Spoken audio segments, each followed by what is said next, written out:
안녕하세요. 김호준입니다. 북한이 또 ICBM급 미사일을 발사했습니다. 문재인 정부는 사드 임시 배치와 환경 영향평가 유지, 투트랙 대응을 했고 보수 진영은 언제나처럼 반응을 했습니다. 강력 규탄, 사드 즉시 배치, 한미 공조 강화. ICBM 사드로 못 막습니다. 미국에 떨어진 ICBM을 한국에 배치한 사드로 어떻게 막나요? 그리고 한미 공조는 왜 사드로만 해야 합니까? 여태 우리가 미국서 사들인 무기들은 다 뭔가요? 지난 10년간 36조어치 미국 무기를 사줬고 박근혜 정부 시절에는 전 세계 미국 무기 수입 1위국도 했죠. 그리고 우리와 북한 간 미사일 전력차가 이렇게까지 벌어지면 우리 미사일 전력을 끌어올릴 생각부터 해야 하는 거 아닌가요? 미국이 우리 미사일 사거리를 180km로 제한한 1990년 당시 이미 북한 노동미사일의 사거리는 1000km가 넘었습니다. 북한은 1998년 대포동으로 2000km, 이제는 10,000km가 넘는 사거리를 확보하는 동안 미국은 우리를 겨우 800km에 묶어뒀죠. 미국이 우리 미사일 사거리를 제한하면서 내건 명분이 중국을 자극하기 때문이라고 했었습니다. 그런 미국이 자기들은 중국을 자극하는 정도가 아니라 결사 반대하는 사드를 한국 땅에 들이고 있죠. 그로 인한 경제적 피해는 우리가 고스란히 입는데 그렇다고 미국이 우리 수출품 뭐라도 하나 더 사주나요? 사드를 받아들일 수밖에 없는 정치적, 전략적 이유가 있다면 그건 따져보는데, 그런데 북한 미사일 이야기만 나오면 무슨 무기 하나로 북핵이 다 해결될 것처럼, 무기 하나에 한미 공조가 다 걸린 것처럼 호들갑 떠는 거는 이제 그만 좀 합시다. 이러니까 호구 소리 듣는 거 아닙니까? 김어준 생각이었습니다.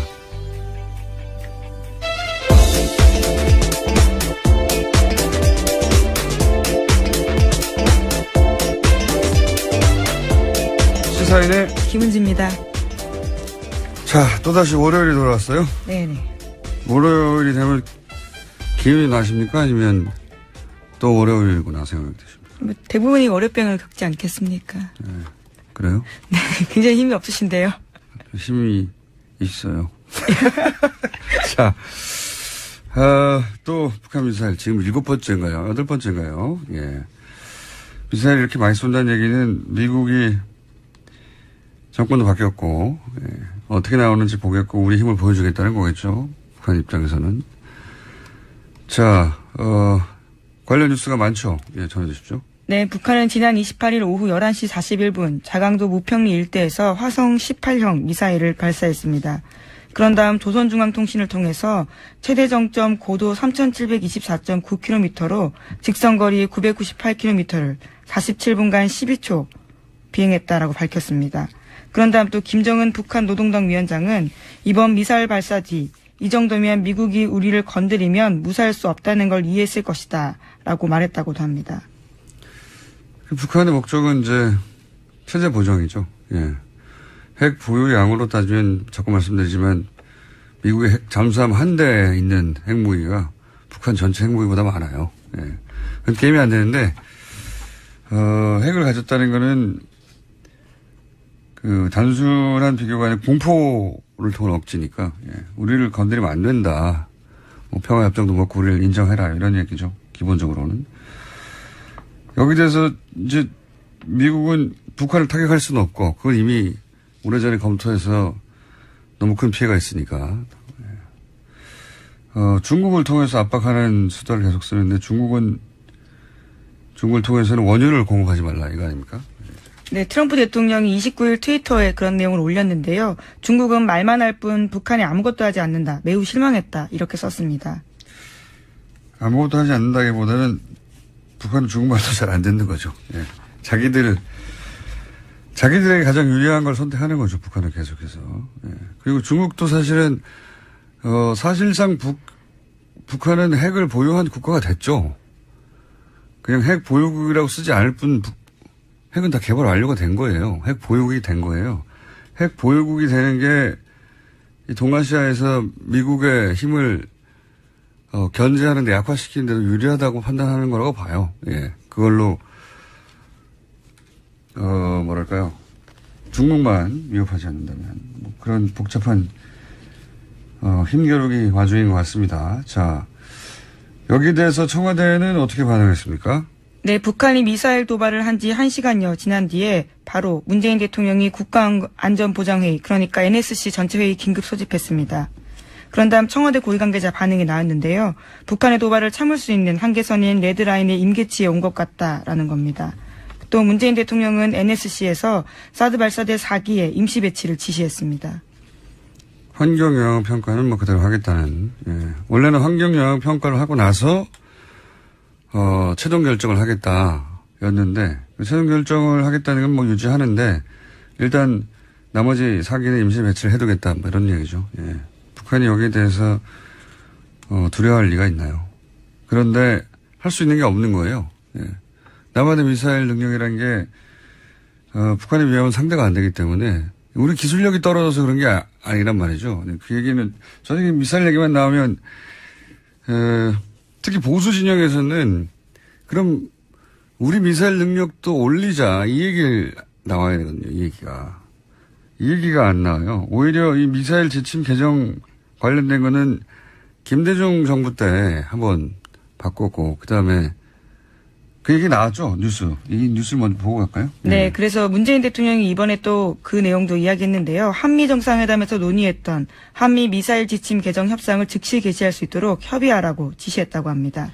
이에 정의용 안보실장이 29일 새벽에 허버트 맥마스터 미 국가안보보좌관에게 협상 개시를 공식적으로 제안했습니다. 미국 역시 동의한다는 입장을 밝혔다라는 건데요. 현재는 사거리 800km, 탄도 중량 500kg으로 제한돼 있습니다. 이게 1979년인가 그때 무슨 협정도 아니고 조약도 아니고 무슨 계약도 아니고 지침이란 말로, 지침은 위에 사람이 아래 사람한테 내리는 거 아닙니까?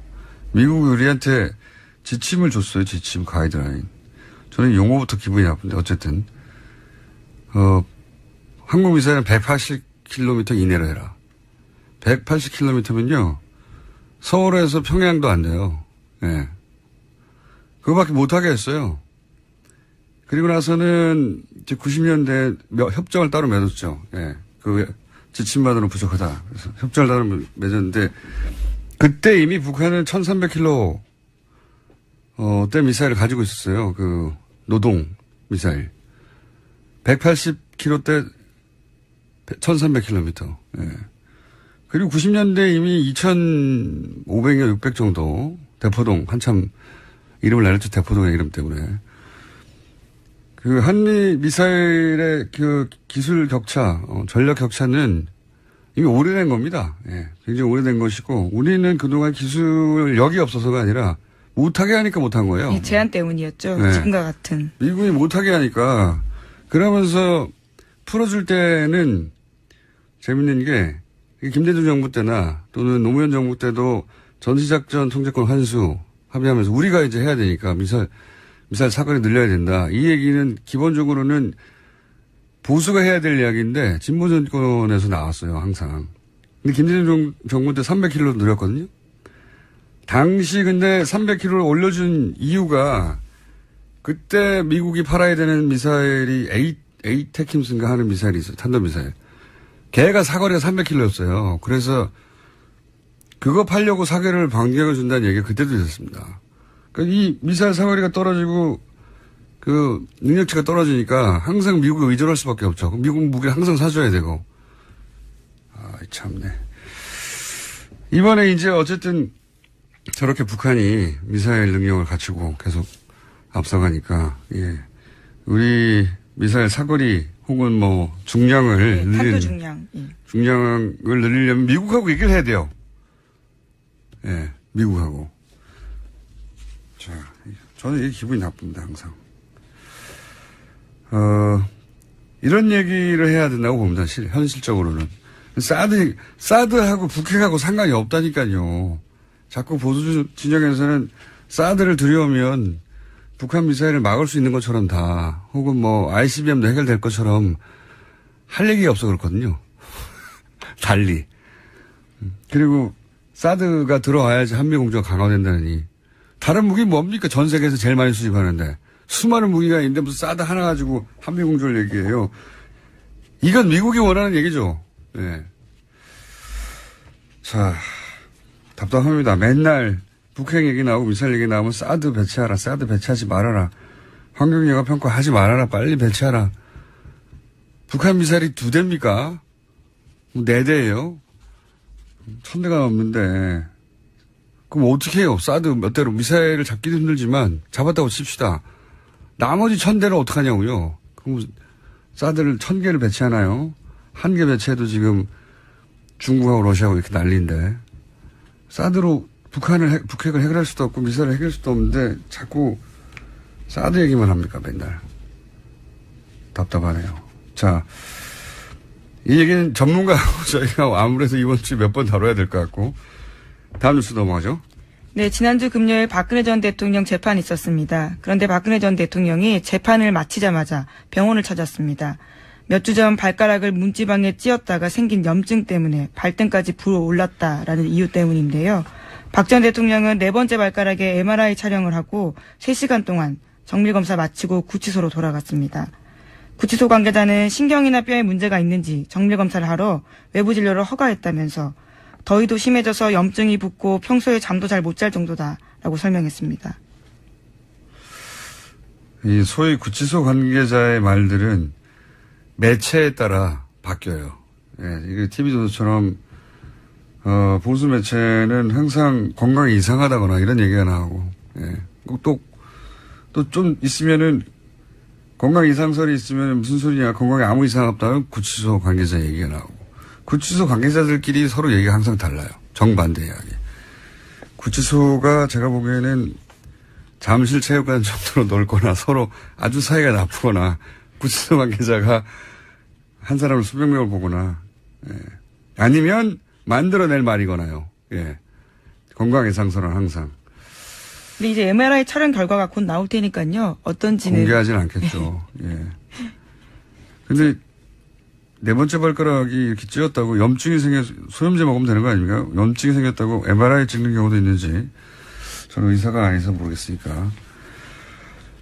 방송을 듣는 의료계에 계신 분들이 있다면 좀 알려주십시오. 자, 문자로, 카톡으로. 다음 뉴스는요? 네, 또 지난주 금요일 이재용 삼성전자 부회장 재판도 있었습니다. 문재인 대통령의 재계총수 간담회를 둘러싸고 이재용 부회장 쪽과 특검이 재판 중에 설전을 벌였는데요. 이 부회장 쪽은 특검 논리대로라면 문재인 대통령의 총수 간담회도 다 부정 청탁을 받고 있는 거다라고 말했습니다. 그러자 특검 쪽에서는 이번 간담회는 국민에게 공개적으로 알리고 진행된 반면에 박근혜 전 대통령의 독대는 안가해서 비밀리에 이뤄졌다라면서 차이점을 지적했습니다. 논란이 커지자 이재용 부회장 쪽 변호인단은요, 즉흥적으로 한 실언이었다라면서 사과했습니다. 이재용 부회장 변호인단 측의 나름의 대담한 논리죠. 대담한 논리. 굉장히. 저는 이건 삼성 측에서 변호인 측에 연락을 했을 거라고 봅니다. 네, 그렇다라고 알려져 있습니다. 미쳤냐고. 미전실이 난리가 났다라는 네, 소문이 있습니다. 지금. 아니, 대통령이 취임 초기에, 재계 인사들하고 공개적으로 간담회 하는데, 그거하고 지금 최순실 국정농단을 갖다 붙인 거잖아요. 대담한 논리긴 한데, 변호인단은 몰랐던 거예요. 자기 논리에 빠져서. 이 이야기를 들은 삼성 측에서 연락이 갔겠죠. 예. 미친 거 아니냐고. 그래서 결국 사과까지 하게 된 거죠. 예, 난리가 났겠죠. 변호인단은 이거 말고도 굉장히 요즘 표현으로 신박한 논리를 많이 펼쳤어요. 그때. 또 있지 않습니까? 관련 뉴스가? 네, 같은 재판에서요. 변호인단이 최순실 씨의 딸 정유라 씨에 대한 승마 지원이 박근혜 전 대통령의 요구가 아니라 최순실 씨의 강압에 따른 결정이었다라는 주장을 했습니다. 그러니까 박근혜 전 대통령의 요청으로 지원한 게 아니기 때문에 뇌물공여 혐의가 성립하지 않는다라는 논리입니다. 굉장히 희한한 종류의 제가 보기에는 자백이에요. 왜냐하면 최순실 씨는 본인 주장에 의하면, 그리고 사실 신상정보상으로도 공개적인 임대업자, 본인도 그렇게 얘기하고 아주머니잖아요. 삼성이라는 세계적 기업이 최순실 씨가 모략을 하면 공경에 빠뜨릴 수 있다고 판단한 이유가 있다고 실토한 거죠. 예. 보통 그냥 조그만 빌딩 임대업자가 삼성 보고 뭐라고 한다고 삼성이 어이구 그러면서 몇백억 줍니까? 네, 강압을 느끼기 쉽지 않은 대상이죠. 쉽지 않은 게 아니라 네 박살을 내죠. 근데 최순실에게는 박근혜라는 백이 있다는 걸 삼성이 알고 있었다는 자백이기도 한 거고 최순실이 무서워서가 아니라 박근혜 백 때문에 정유라를 지원했다는 걸 굉장히 희한한 방식으로 자백한 거예요. 네.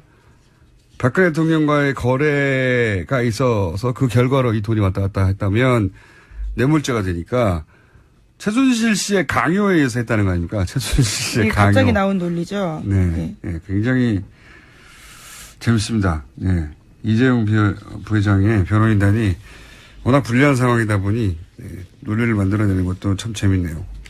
최순실 씨의 강요가 왜 무서운지를 그럼 말해야 되죠. 네, 재밌는 논리였습니다. 자, 다음 뉴스는요? 네, 김기춘 전 대통령 비서실장은 선고 바로 다음 날인 지난 28일에 법원에 항소장 제출했습니다. 블랙리스트 지시 혐의를 인정할 수 없다라는 주장을 펼치고 있는데요. 하지만 김 전 실장에게 보고된 문건을 보면 김 전 실장이 이른바 좌파 문화예술인을 골라내고 예산 지원에도 관여한 정황이 확연히 드러난다고 JTBC가 보도했습니다. 굉장히 구체적이에요. 모태펀드가 좌파 자금 창구가 됐으니 어떻게 하라든지 벤처 투자 임원진을 어떻게 해야 한다든지 영화는 콘텐츠 진흥에서 하라고 한다든지 실제 다 실행에 옮겨진 거거든요. 네, 다 보고받은 내용입니다. 네. 모태펀드에 실제로 모 인사가 파견돼서, 소위 화이트리스트 만들어가지고, 모태펀드로 영화를 전폭적으로 지원하죠. 전례가 없는 액수를 조건 없이 지원하는, 실제로 시장에 옮겨진 사안이고, 항소해도 제가 보기엔 형량은 모르겠습니다만, 무혐의가 나오기는 불가능할 것 같다. 지나치게 구체적입니다. 다만 이제 조윤선 전 장관에 대해서는 말들이 많죠. 그래서 죄송합니다. 저희가 잠시 후 박범계 의원 연결해서 박범계 의원이 재판부 판결문을 입수해서 분석을 했더라고요. 네, 그래서 이야기 나눠볼까 합니다. 잠시 후에. 나머지 뉴스 짚어보겠습니다. 네, 예. 블랙리스트로 유죄를 선고받은 숙명여대 교수들이 학교에서 직위해제됐습니다. 서울중앙지법은 지난 27일에 김상률 교수에게 징역 1년 6월에 실형을 선고하고 김 교수를 법정 구속했습니다. 또 김소연 교수는 징역 1년 6월에 집행유예 2년을 선고받은 바 있는데요. 이에 따라서 숙명여대가 두 사람을 직위해제하기로 의결했다고 밝혔습니다. 알겠습니다. 다음 뉴스는요?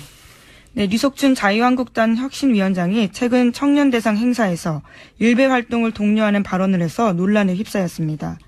류 위원장은 지난 28일에 대학생 청년 간담회에서 젊은 보수의 지지 확보와 관련한 발언 도중에 일베를 하라면서 일베 이용을 독려하는 취지의 발언을 한 것으로 전해졌습니다. 이분은 참 기량이 대단하네요. 예. 일베를 하라. 네, 또 뿐만 아니라요. 일부 온라인 커뮤니티에서 노인을 비하하기 위해 쓰이는 비속어인 틀딱이라는 표현이 있거든요. 그것들을 또 썼다라고 합니다. 다른 정당은 굉장히 반가워하겠어요. 유석준 위원장이 이렇게 계속 기량을 발휘해 주니까. 그러니까 유석준 위원장에 대해서 이제 홍준표 대표도 극우가 아니라고 하고 본인도 부인하는데 일베가 극우가 아니면 뭐가 극우입니까, 사실. 일베의 모델은 제트케라고 아시는지 모르겠는데, 예, 일본의 제일 특권을 용납하지 않는 시민이든가 뭐 이런 말도 안 되는 모임이 있어요.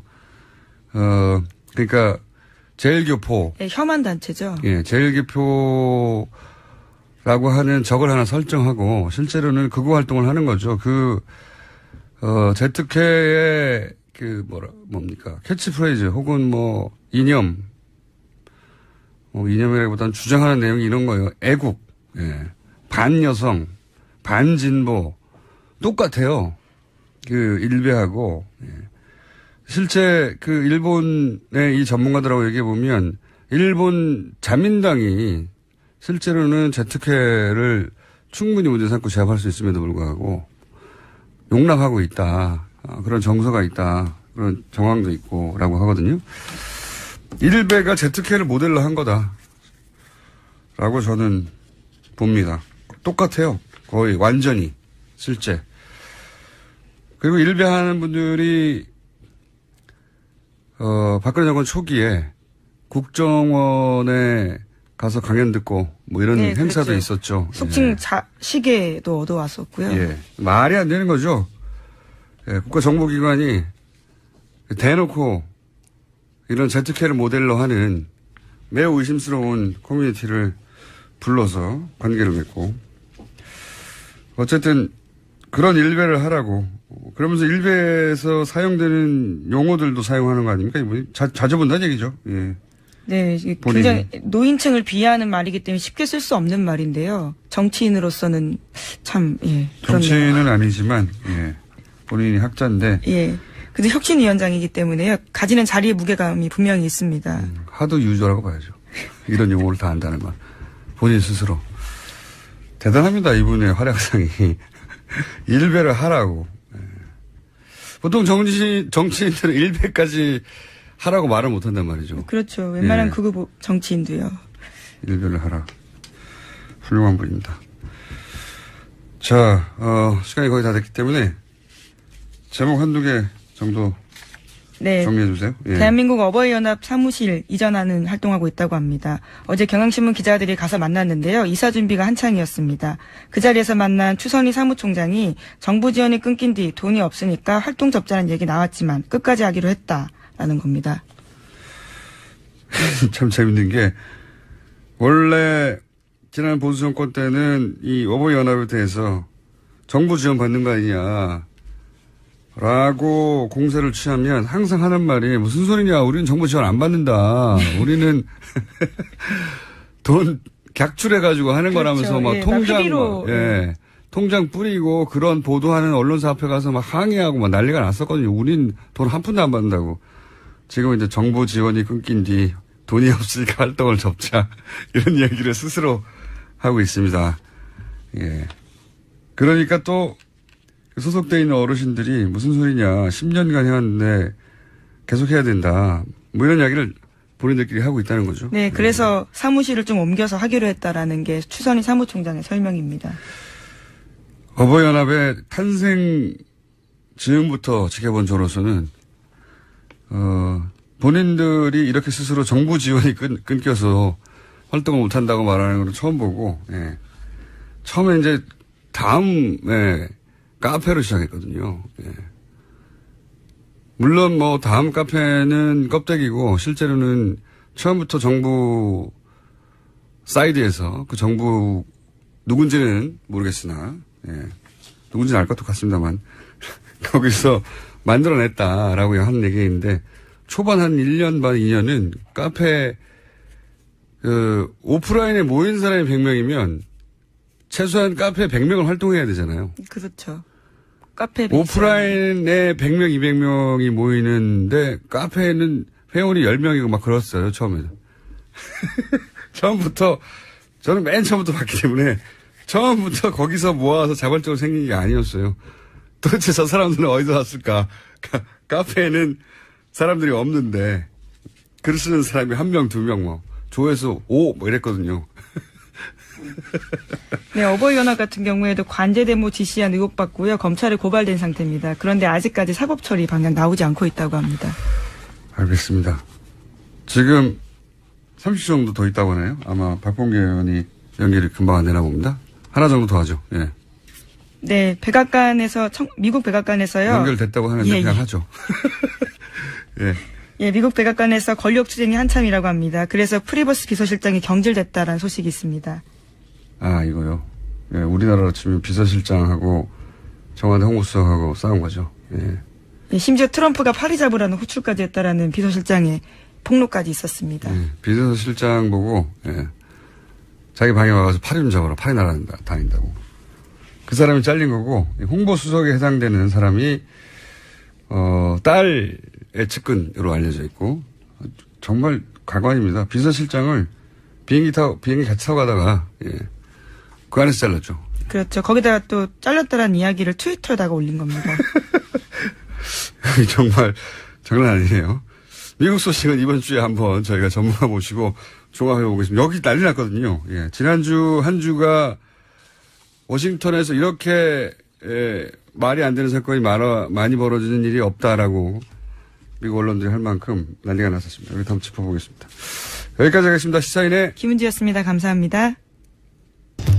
블랙리스트 1심 판결에 대해서 논란이 많습니다. 네. 더불어민주당 범계 최고위원 연결해서 이 판결문 좀 자세히 분석해 보겠습니다. 안녕하십니까? 네, 반갑습니다. 네. 판사 출신이시니까 더더욱 관심이 많으셨을 것 같은데, 이 판결문이 이상하다고, 말씀하시는데, 이게 어떻게 이상합니까? 전문가로 볼 때? 네, 판결문을 좀 입수를 해서 정독을 좀 해보니까요. 예. 일단, 이번 판결의 기초가 되는 헌법적 원리에 대해서, 재판부가 좀 외면한 측면이 있고, 예를 들어서 헌법에는 우리나라를 문화국가 원리로 표방하고 있습니다. 또 평등권의 문제라든지 법치주의, 또 민주적 기본질서, 이런 일반적으로 헌법 교과서에 나오는 법리들을 다소 왜곡하거나 좀 외면한 측면이 있고, 또 하나는 박근혜 전 대통령에 대한 판단과 김기춘 등 다른 유죄가 선고를 한 다른 피고인들에 대한 판단이 좀 모순되는 측면이 있는 거 아닌가라는 그런 생각을 하게 됐습니다. 좀 구체적으로 말씀해 주시죠. 예를 들어서 판결문 내용이 이런 게 있는데, 네. 지금 말씀하신 이 판결문 내용은 이러이러한 부분을 어기고 있다라든가 좀 구체적으로 말씀해 주시면요. 네, 박근혜 전 대통령을 피고인으로 이제 재판한 재판부는 아닙니다. 이 재판부. 네, 그렇죠. 이제 물론 공소장에는 이제 공범 관계가 있다고 이제 명시돼 있지만 굳이 판단을 했습니다. 이 재판부에서. 네. 그래서 면죄부를 준 판결을 했는데요. 제가 정말 뜨악한 측면은 박근혜 대통령이 보수의 지지를 받아서 대통령이 된 네. 그런 취지를 이제 설명하면서 네. 문화예술계 지원 사업과 관련하여 좌파 지원 축소와 우파 지원 확대를 표방한 것 자체가 헌법이나 법령에 위반된다고 볼 수 없다.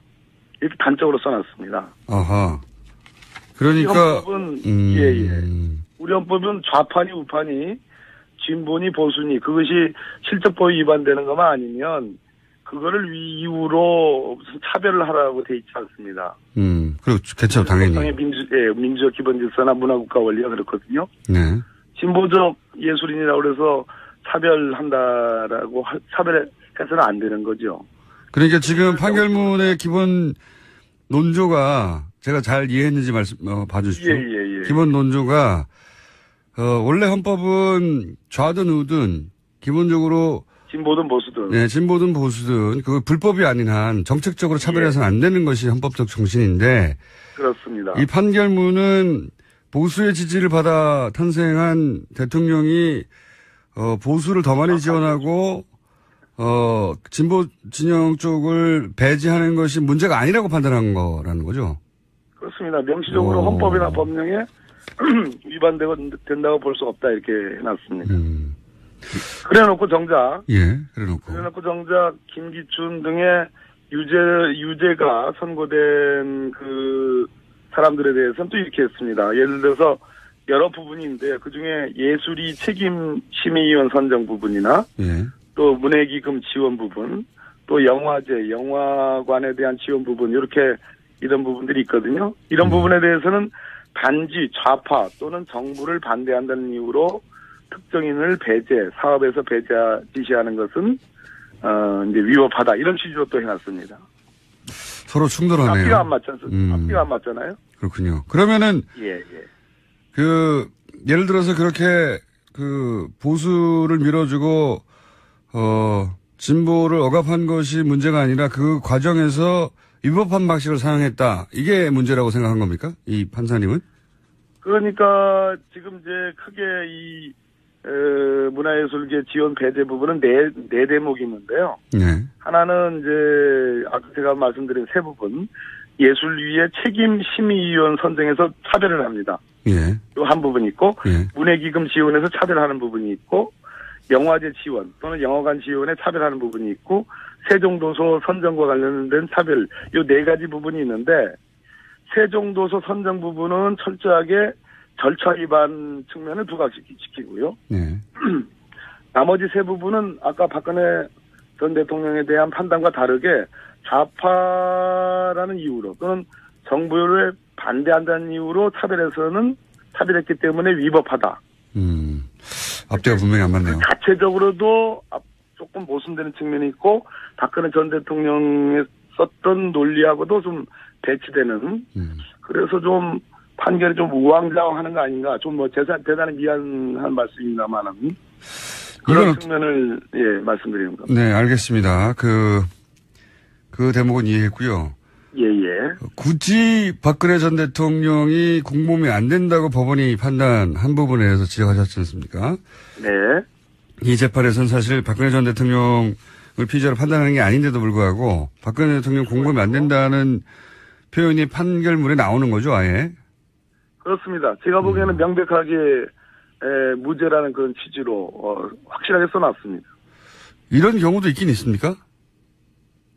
물론 이제 소위 이제 공소장의 공범으로 열거가 돼 있지만 당해 재판부의 당해 피고인은 아니에요. 당해 재판부에 지금 재판이 진행 중에 있지 않습니까? 그러니까요. 그런 측면에서 뭐 공범 여부를 판단하지 않는다. 왜냐하면 다른 재판부에서 지금 재판하고 있으니까. 그러니까요. 그렇게 하는 것이 대체로 일반적이지 않을까 하는 모르겠습니다. 제가 현직에 있을 때하고 시간이 많이 흘렀으니까 요즘에 관행이 달라졌는지는 모르겠으나 굳이 몇 장을 들여서 열거를 판단을 해놨는데 그 판단을 해놓은 근거도 제가 보기에는 맞지 않다. 심지어 박근혜 전 대통령이 대수비라고 있지 않습니까? 네. 그 대통령 수석비서관 회의가 소위 박근혜 대통령 시절에서 불렸던 그 약칭인데요.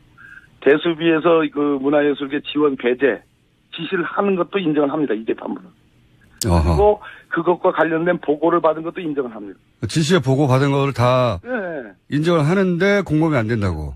아까 말씀드렸듯이 보수주의를 표방했고 그런 지지를 받아서 대통령이 된 사람이 좌파는 좀 제약하고 우파는 지원하는 이런 것은 헌법과 법령에 위반되지 않는다라고 저는 깜짝 놀랐습니다. 정말 앞뒤가 안 맞네요. 예. 네. 상식적인 수준에서도. 그리고 또 이상한 점도 그 박근혜 전 대통령을 언급한 부분 그렇게 길게 언급했다면 지금 말씀하신 논리적으로 정합이 되지 않는다는 말씀 말고 또 다른 이상한 점도 있습니까? 그렇습니다. 그 다른 피고인들 예를 들어서 김기춘이나 조윤선 또 김종덕, 김상률 이런 사람들은 언제부터 언제까지 장관, 비서실장 또는 수석으로 근무한 사람으로서 이렇게 해가지고 명확하게 그 신분의 변화를 설명을 해놨습니다. 그런데 박근혜 전 대통령에 대해서는 대한민국 18대 대통령으로서 국가 원수 또 정부의 수반으로서 중앙행정기관의 장을 지휘 감독한 사람이라고 해놓고 가로치고 이하 대통령이라 칭한다 해놓고 대통령이라는 표현이 써 있습니다. 무슨 얘기냐면 지난 헌법과 법률에 의해서 헌법재판소에서 소추돼서 탄핵 심판 파면된 그런 신분적 요소는 단 한마디 언급이 없다. 놀랍지 않습니까? 그러니까 개인적으로 박근혜 전 대통령에 대한 어떤 존경심이 강한 판사분이 아닐까 하는 생각도. 그렇게 말씀하실 줄 알았습니다. 그렇게까지 볼 것은 아닌데, 그러나, 아무리 법원과 헌법재판소가 다른 기관이라 하더라도, 법원이라는 것은 우리 헌법과 법률을 해석하는, 가장 중추적 기관인데, 지난 역사적, 헌법적, 법률적 사실들을 단 한마디도 표기하지 않는다. 그렇군요. 이것은 이상하긴 이상합니다. 이상합니다. 예, 다른 사람들은 다 그렇게 표시가 됐는데, 저한테 이런 얘기를 지적한 사람은 속상하다고 표현했습니다. 알겠습니다. 예. 판사님의 개인적인 정치적 성향이 어떤지는 여기서 따질 일이 아니니까. 그런데 물론입니다. 예. 그런데 이 판결이 실제로 박근혜 전 대통령의 재판에 어떤 종류의 영향을 줄 수 있을까요? 다른 재판부가 무죄라고 판단한 한 것이? 예, 저도 역시 서울중앙지방법원에 저도 근무한 사람인데요. 예. 아주 다른 재판부가 아주 원칙과 자기 판단에 철저하지 않으면 이웃 재판부가 한 재판에 다소 영향을 받습니다. 아, 그렇군요. 예, 그런 측면에서 우려할 대목이라 보고요. 서울중앙지법 이 판결이 나오자마자 또 법원은 부랴부랴 공보관을 통해서 또 해명도 하고 이거는 확실한 무죄, 면죄부를 준 판결이 아니다라고 또 뭐 이렇게 얼버무리는. 그것도 굉장히 이례적인 거 아닙니까? 굉장히 이례적입니다. 그러니까 재판부가 다른 본인이 재판하고 있지 않는 사람에 대해서 판결문을 그렇게 길게 쓴 것도 이례적이고, 그리고 나서 그렇습니다. 이제 언론을 통해서 그러면 박근혜 대통령이 블랙리스트 사건에 대해서 무죄란 말이냐라고 이제 굉장히 큰 논란이 되자 법원에서 재판부가 낸 판결문에 대해서 그건 아니라고 또 말하는 것도 대단히 이례적인 거 아닙니까? 맞습니다. 이상한 사건이 벌어지긴 했습니다. 굉장히. 그런 사례가 있었나요? 1심 판결이 났는데 그 판결문에 있는 내용을 가지고 법원이 그 판결문의 내용이 확정된 건 아니라고. 그런 적 있습니까? 공보관, 이제 서울중앙지방법원에는 공보관이 있는데요. 예. 공보관들은 그 당해 재판부의 그 판결문에 대해서 좀 보충적으로. 그렇죠. 해설해 주는 경우는 있지만. 예, 해설해 주거나 도와주는 측면에서 공보를 하지,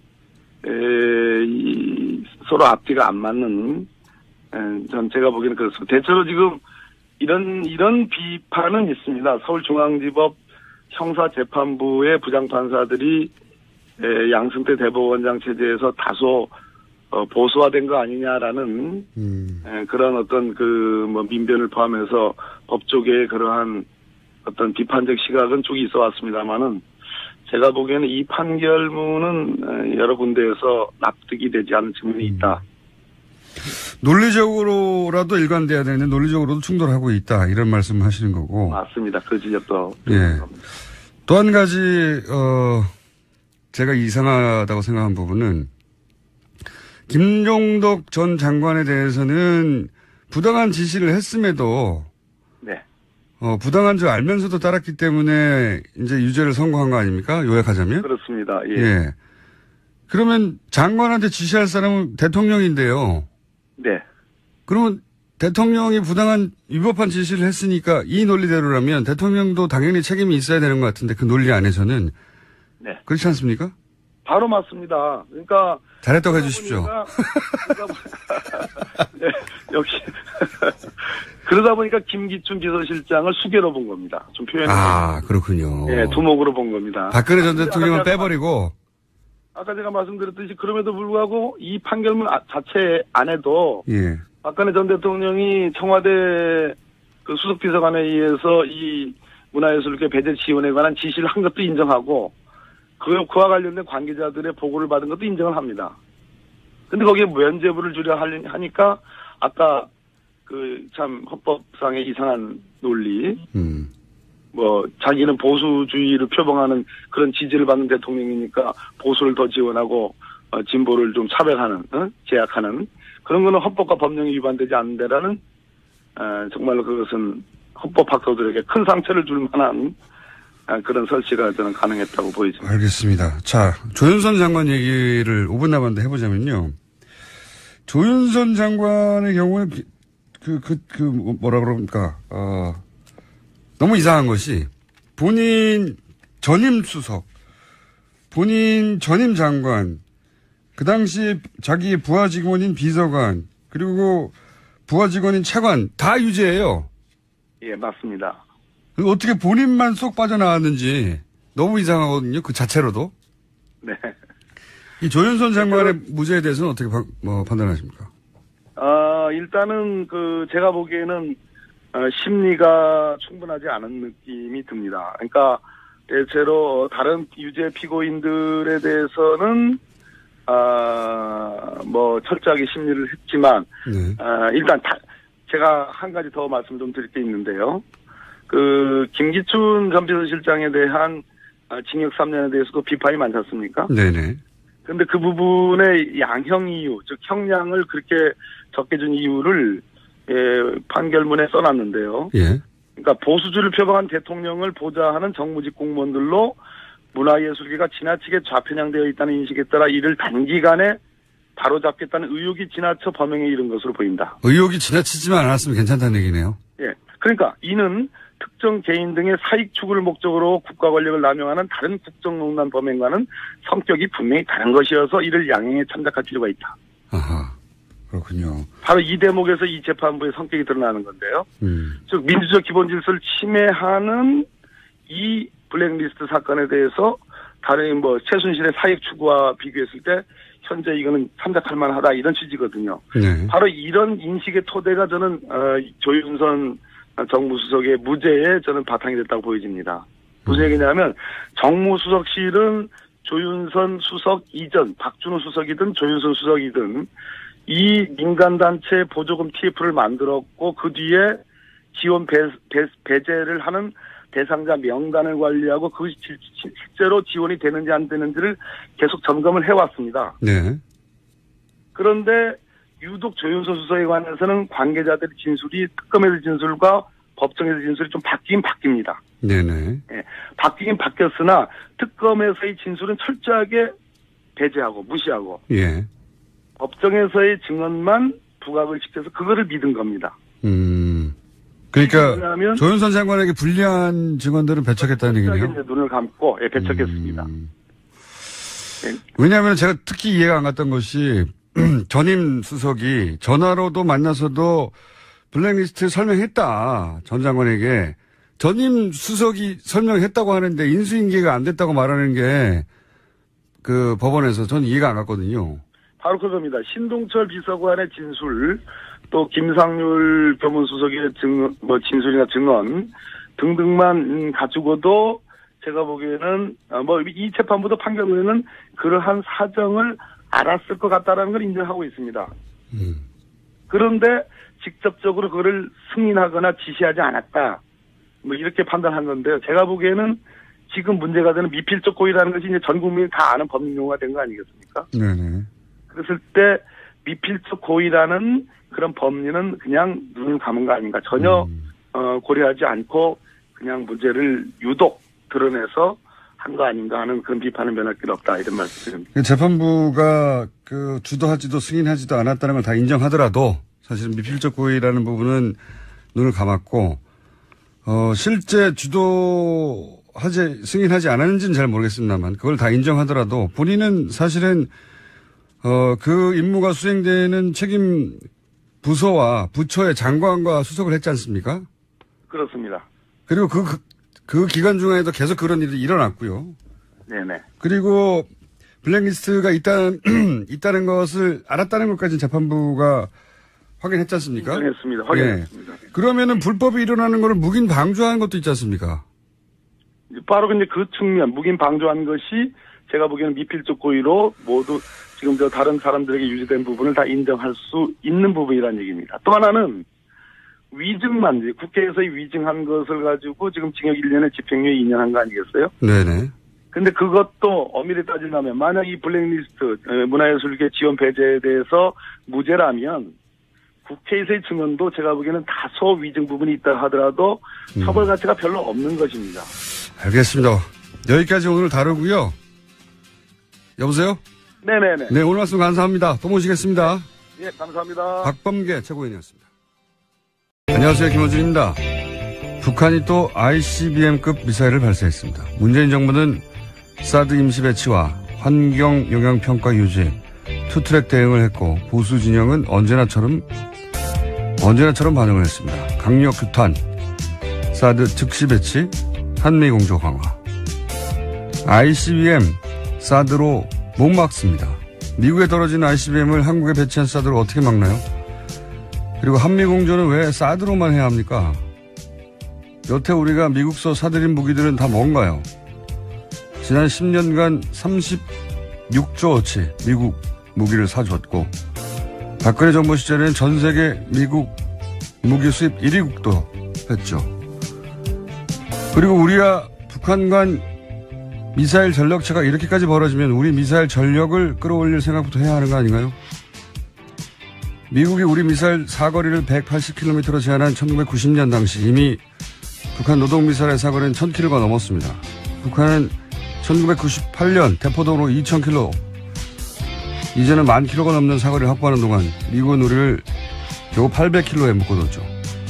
미국이 우리 미사일 사거리를 제한하면서 내건 명분이 중국을 자극하기 때문이라고 했었습니다. 그런 미국이 자기들은 중국을 자극하는 정도가 아니라 결사 반대하는 사드를 한국 땅에 들이고 있죠. 그로 인한 경제적 피해는 우리가 고스란히 입는데 그렇다고 미국이 우리 수출품 뭐라도 하나 더 사주나요?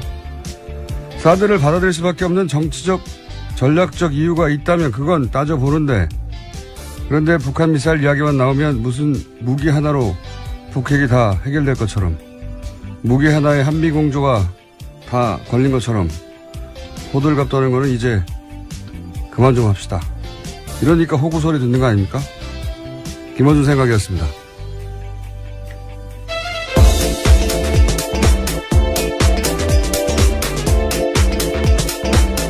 논의했던 한미 미사일 지침 개정 협상을 즉시 개시할 수 있도록 협의하라고 지시했다고 합니다. 이에 정의용 안보실장이 29일 새벽에 허버트 맥마스터 미 국가안보보좌관에게 협상 개시를 공식적으로 제안했습니다. 미국 역시 동의한다는 입장을 밝혔다라는 건데요. 현재는 사거리 800km, 탄도 중량 500kg으로 제한돼 있습니다. 이게 1979년인가 그때 무슨 협정도 아니고 조약도 아니고 무슨 계약도 아니고 지침이란 말로 지침은 위에 사람이 아래 사람한테 내리는 거 아닙니까? 미국이 우리한테 지침을 줬어요. 지침 가이드라인. 저는 용어부터 기분이 나쁜데 어쨌든 한국 미사일은 180km 이내로 해라. 180km면요. 서울에서 평양도 안 돼요. 예. 그거밖에 못하게 했어요. 그리고 나서는 이제 90년대에 협정을 따로 맺었죠. 예. 그 지침만으로는 부족하다. 그래서 협정을 따로 맺었는데 그때 이미 북한은 1300km 대 미사일을 가지고 있었어요. 그 노동 미사일. 180km 대 1300km. 예. 그리고 90년대 이미 2500년 600 정도 대포동 한참 이름을 날렸죠. 대포동의 이름 때문에. 그 한미 미사일의 그 기술 격차, 전력 격차는 이미 오래된 겁니다. 예, 굉장히 오래된 것이고 우리는 그동안 기술력이 없어서가 아니라 못하게 하니까 못한 거예요. 네, 제한 때문이었죠. 네. 지금과 같은. 미국이 못하게 하니까 그러면서 풀어줄 때는 재밌는 게 김대중 정부 때나 또는 노무현 정부 때도 전시작전 통제권 환수 합의하면서 우리가 이제 해야 되니까 미사일 사거리 늘려야 된다. 이 얘기는 기본적으로는 보수가 해야 될 이야기인데 진보 정권에서 나왔어요. 항상. 근데 김대중 정부 때 300km로 늘렸거든요. 당시 근데 300km를 올려준 이유가 그때 미국이 팔아야 되는 미사일이 에이테킴스인가 하는 미사일이 있어요. 탄도미사일. 걔가 사거리가 300km였어요. 그래서 그거 팔려고 사거리를 반격을 준다는 얘기가 그때도 있었습니다. 그러니까 이 미사일 사거리가 떨어지고 그 능력치가 떨어지니까 항상 미국에 의존할 수밖에 없죠. 미국 무기를 항상 사줘야 되고. 아, 참네. 이번에 이제 어쨌든 저렇게 북한이 미사일 능력을 갖추고 계속 앞서가니까, 예. 우리 미사일 사거리 혹은 뭐 중량을 네, 탄도 중량. 예. 중량을 늘리려면 미국하고 얘기를 해야 돼요. 예, 미국하고. 자, 저는 이게 기분이 나쁩니다, 항상. 이런 얘기를 해야 된다고 봅니다, 현실적으로는. 사드하고 북핵하고 상관이 없다니까요. 자꾸 보수 진영에서는 사드를 들여오면 북한 미사일을 막을 수 있는 것처럼 다, 혹은 뭐 ICBM도 해결될 것처럼 할 얘기가 없어 그렇거든요. 달리. 그리고 사드가 들어와야지 한미공조가 강화된다니. 다른 무기 뭡니까? 전 세계에서 제일 많이 수입하는데. 수많은 무기가 있는데 무슨 사드 하나 가지고 한미공조를 얘기해요. 이건 미국이 원하는 얘기죠. 네. 자, 답답합니다. 맨날 북핵 얘기 나오고 미사일 얘기 나오면 사드 배치하라, 사드 배치하지 말아라. 환경영향평가 하지 말아라, 빨리 배치하라. 북한 미사일이 2대입니까? 4대예요. 1000대가 넘는데. 그럼 어떻게 해요? 사드 몇 대로 미사일을 잡기도 힘들지만 잡았다고 칩시다. 나머지 1000대는 어떡하냐고요. 그럼 사드를 1000개를 배치하나요? 1개 배치해도 지금 중국하고 러시아하고 이렇게 난리인데. 사드로 북핵을 해결할 수도 없고 미사일을 해결할 수도 없는데 자꾸 사드 얘기만 합니까, 맨날. 답답하네요. 자, 이 얘기는 전문가하고 저희가 아무래도 이번 주에 몇 번 다뤄야 될 것 같고, 다음 뉴스 넘어가죠. 시사인의 김은지입니다. 자, 또다시 월요일이 돌아왔어요? 네네. 월요일이 되면 기운이 나십니까? 아니면 또 월요일이구나 생각이 드십니까?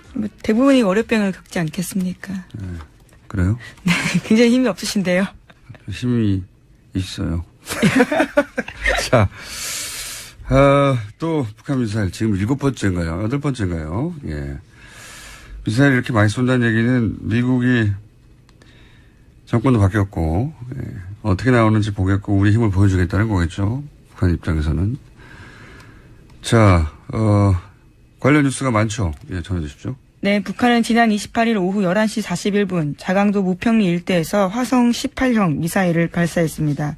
그런 다음 조선중앙통신을 통해서 최대 정점 고도 3724.9km로 직선거리 998km를 47분간 12초 비행했다라고 밝혔습니다. 그런 다음 또 김정은 북한 노동당 위원장은 이번 미사일 발사 뒤 이 정도면 미국이 우리를 건드리면 무사할 수 없다는 걸 이해했을 것이다 라고 말했다고도 합니다. 북한의 목적은 이제 체제 보정이죠. 예. 핵 보유량으로 따지면 자꾸 말씀드리지만 미국의 핵 잠수함 한 대에 있는 핵무기가 북한 전체 핵무기보다 많아요. 예. 그건 게임이 안 되는데 핵을 가졌다는 거는 그 단순한 비교가 아니라 공포를 통한 억지니까 예. 우리를 건드리면 안 된다. 뭐 평화협정도 먹고 우리를 인정해라 이런 얘기죠. 기본적으로는. 여기 대해서 이제 미국은 북한을 타격할 수는 없고 그건 이미 오래전에 검토해서 너무 큰 피해가 있으니까. 중국을 통해서 압박하는 수단을 계속 쓰는데 중국을 통해서는 원유를 공급하지 말라 이거 아닙니까? 네, 트럼프 대통령이 29일 트위터에 그런 내용을 올렸는데요. 중국은 말만 할 뿐 북한이 아무것도 하지 않는다. 매우 실망했다. 이렇게 썼습니다. 아무것도 하지 않는다기보다는 북한은 중국말도 잘 안 듣는 거죠. 예. 자기들에게 가장 유리한 걸 선택하는 거죠. 북한은 계속해서. 예. 그리고 중국도 사실은 사실상 북한은 핵을 보유한 국가가 됐죠. 그냥 핵 보유국이라고 쓰지 않을 뿐 핵은 다 개발 완료가 된 거예요. 핵 보유국이 된 거예요. 핵 보유국이 되는 게 이 동아시아에서 미국의 힘을 견제하는데 약화시키는 데도 유리하다고 판단하는 거라고 봐요. 예. 그걸로, 뭐랄까요. 중국만 위협하지 않는다면. 뭐 그런 복잡한, 힘겨루기 와중인 것 같습니다. 자, 여기에 대해서 청와대는 어떻게 반응했습니까? 네, 북한이 미사일 도발을 한 지 1시간여 지난 뒤에 바로 문재인 대통령이 국가안전보장회의, 그러니까 NSC 전체회의 긴급 소집했습니다. 그런 다음 청와대 고위관계자 반응이 나왔는데요. 북한의 도발을 참을 수 있는 한계선인 레드라인의 임계치에 온 것 같다라는 겁니다. 또 문재인 대통령은 NSC에서 사드 발사대 4기의 임시 배치를 지시했습니다. 환경영향 평가는 뭐 그대로 하겠다는. 예. 원래는 환경영향 평가를 하고 나서 최종 결정을 하겠다였는데 최종 결정을 하겠다는 건 뭐 유지하는데 일단 나머지 4기는 임시 배치를 해두겠다 뭐 이런 얘기죠. 예. 북한이 여기에 대해서 두려워할 리가 있나요? 그런데 할 수 있는 게 없는 거예요. 예. 남한의 미사일 능력이라는 게 북한의 위험은 상대가 안 되기 때문에 우리 기술력이 떨어져서 그런 게 아니란 말이죠. 그 얘기는 저는 미사일 얘기만 나오면 특히 보수 진영에서는 그럼 우리 미사일 능력도 올리자 이 얘기를 나와야 되거든요. 이 얘기가 안 나와요. 오히려 이 미사일 지침 개정 관련된 거는 김대중 정부 때 한번 바꿨고 그다음에 그 얘기 나왔죠. 이 뉴스를 먼저 보고 갈까요? 네, 그래서 문재인 대통령이 이번에 또 그 내용도 이야기했는데요. 한미 정상회담에서